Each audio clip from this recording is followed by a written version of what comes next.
Welcome to Wood Art Tube and welcome into my world. I want you to imagine that we are sitting together in a quiet workshop. The smell of fresh wood dust in the air, sunlight falling across a worn wooden bench that has seen decades of work. I've been shaping wood for more than 30 years, long enough to understand that wood is not just a material, it is a teacher. Every grain, every knot, every crack has something to say, and over the years I've learned that turning creativity into a home decor business is less about chasing trends and more about listening to the wood, to your hands, and to the people who will one day bring your creations into their homes. When I first started, I wasn't thinking about business at all.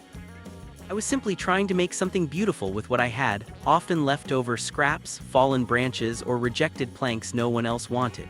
Those humble beginnings taught me the most important lesson I can share with beginners today. Creativity grows fastest when resources are limited, and value is created not by perfection but by intention. As you begin your journey into turning creativity into a home decor business, understand that the heart of your work matters more than expensive tools or a large workspace. I've built pieces on kitchen tables, in small garages, and under open skis, and each environment shaped the final outcome in its own way. Wood decor connects deeply with people because it feels alive, warm, and honest. Homes are emotional spaces, and the objects inside them are chosen not just for function, but for feeling. When you carve a simple wooden tray, a wall panel, a vase, or a small sculpture, you're not just making an object, you're creating an experience. Over the years, I've seen that customers are drawn to stories. They want to know where the wood came from, why the shape feels organic, and how the piece was made by human hands rather than machines. This is where beginners often underestimate themselves, believing they need flawless results, when in reality the slight imperfections are what give a piece its soul.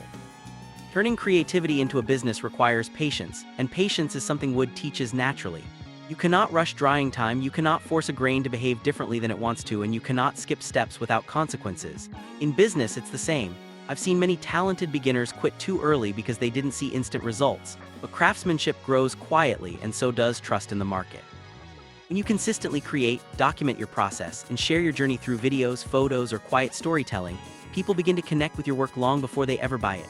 A faceless YouTube channel like Wood Art Tube is powerful because it puts the focus where it belongs, on the process, the textures, the sounds, and the transformation. Viewers don't just watch, they relax, learn, and imagine themselves surrounded by the calm your work creates. One of the biggest shifts I had to make over the years was understanding that art and business are not enemies. Many beginners fear that selling their work will take away its purity, but I've learned the opposite. When done with integrity, business allows your creativity to survive and grow. Pricing your work fairly is not greed. It is respect for your time, skill, and experience. Every piece carries hours of thought, experimentation, mistakes, and learning. When someone brings your wood decor into their home, they are not just buying wood, they are investing in the calm, warmth, and authenticity it brings into their daily life. This mindset helps beginners overcome the fear of asking for payment and instead see selling as sharing value. Over 30 years, I've also learned that trends come and go, but craftsmanship remains. Modern homes may change styles, from rustic to minimalist to biophilic, but wood adapts to all of them. A single piece can feel timeless when it's designed with balance and honesty. Beginners often ask me what they should make to sell, and my answer is always the same.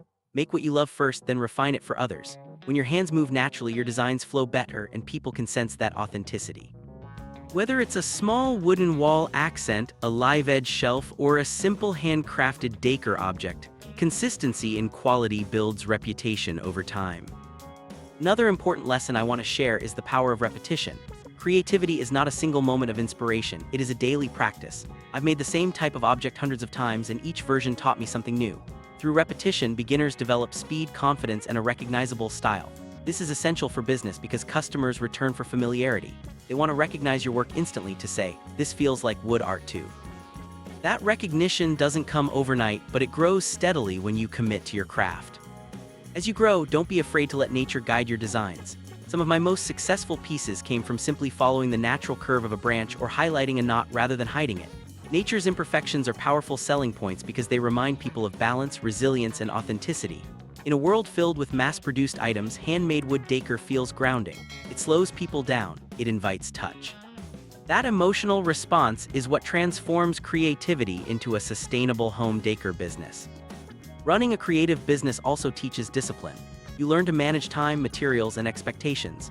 You learn that some days are for creating and some days are for planning, filming, or refining ideas.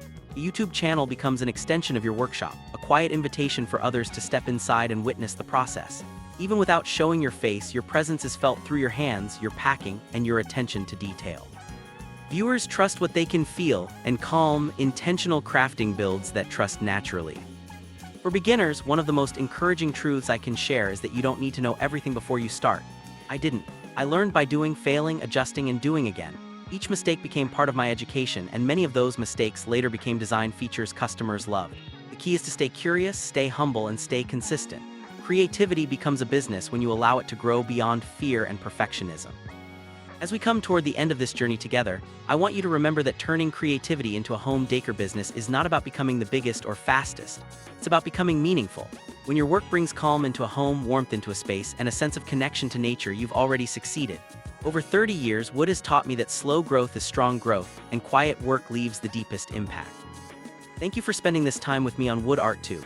I hope the story inspires you to trust your hands, respect your process, and believe that your creativity has value. If today's journey resonated with you, take a moment to pause, breathe, and imagine what you could create next.